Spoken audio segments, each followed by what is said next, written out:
Hello students, let us start with the third practical, that is to perform the cold test of different sections of mobile phone unit. Now basically this is done to test the or troubleshoot the mobile handset. A mobile phone consists of various sections that includes transmitter, receiver, buzzer, vibration, power supply section, display section, SIM card section, etc. So to troubleshoot these sections, it is necessary to perform cold test. This test is done without providing any power to the mobile unit. So we will see how to do it. You have to unscrew the mobile phone kit or mobile phone and measure the resistance of various sections. Now this is done using multimeter. Now what we will be studying, the program outcomes are basic knowledge, discipline knowledge, experiment and practice, lifelong learning. The relevance course outcome is to troubleshoot the mobile handsets. Practical outcome is to perform the cold test of different sections of mobile phone. And the relevant effective domain is to demonstrate the working, handle the equipments carefully and follow the safety practices. Now these are different units or different components of mobile phone: front fascia and back fascia. The front fascia is the front cover or the housing of the mobile phone. They are of different shapes and sizes depending upon the brand and the model. Back fascia or the back facial is the back cover of the mobile phone. Again, they are of different shapes and sizes depending upon the brand and the model. Then there are also internal fascia also. It is the internal skeleton of the mobile phone. Then you have ringers. Ringer is a part of component in a mobile phone, is also called as loudspeaker. It plays on loud sound and music in the mobile phone. Speaker, it is a part or the component which is your earpiece. It helps to listen to the sound during the phone call when the loudspeaker or the headphone is not on. Microphone, it is also the mic. It transmits the sound of the speaker during the phone call. It helps to record the sound in the mobile phones, and it is basically a sound input device. Then you have a vibrator. It is also called as motor. It creates vibration in the cell phone and when the vibration setting is on. Then you have LEDs, that is your light emitting diode. This component produces light in the mobile cell phone. Then you have charger connector. It helps to connect the charger to the PCB of a mobile phone to charge or to recharge the battery. Then you have headphone connector. It is called as earphone connector. It helps to connect the headphone to the mobile via the jack. You have a data cable connector.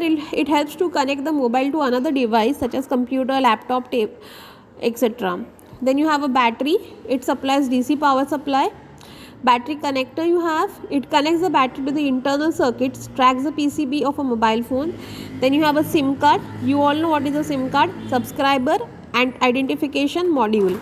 So this is a small rectangular chip with circuit and information of a user of a card. A SIM card is necessary to make and receive calls with a mobile phone.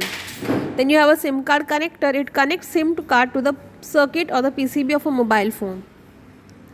Then you have camera. You know what is the use of camera? It is used to capture the images or record videos. Then you have keypad button. It is used to enter the numbers. You have keypad carbon. It is present between the keypad button and the PCB. Then you have on and off switch. It helps to on and off the mobile phone. Then you have a display. It is the screen of the mobile. Display connector. It connects the display of the screen to the PCB of the mobile. Then you have an internal antenna. It helps to capture the network frequency. And then you have a PCB, that is your printed circuit board of the mobile phone.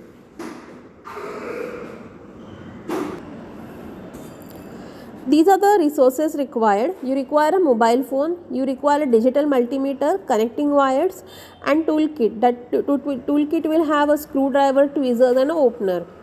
Okay. So when you open, that is when you follow the procedure with the help of the screwdrivers, open the old mobile or non-working mobile, or on the trainer kit you can perform this. Remove the various components which are shown in the diagrams. With the help of the multimeter, measure the resistance at the various test points in the given observation table. Now observation table, you can see you have a component name, you have standard value, and this is the measured value. So when you take a digital multimeter, you have to keep it in the continuous mode. You have to take the probes of the multimeter and connect them to the component, and you will see the different values of the resistance across the component. So when you do that, you get the following observation. Various observations we can see, such as earphone connector tip, we have 0.633, loudspeaker 0.469, battery connector 0.439. So all these are connected to the multimeter, and they are measured and we measured the value of the resistance at the various test point. Okay. So in this way you can study, or you can perform the cold test on the different sections of a mobile phone unit. You can use a old mobile phone, or which is not in use, or you can also use the trainer kit for the above function.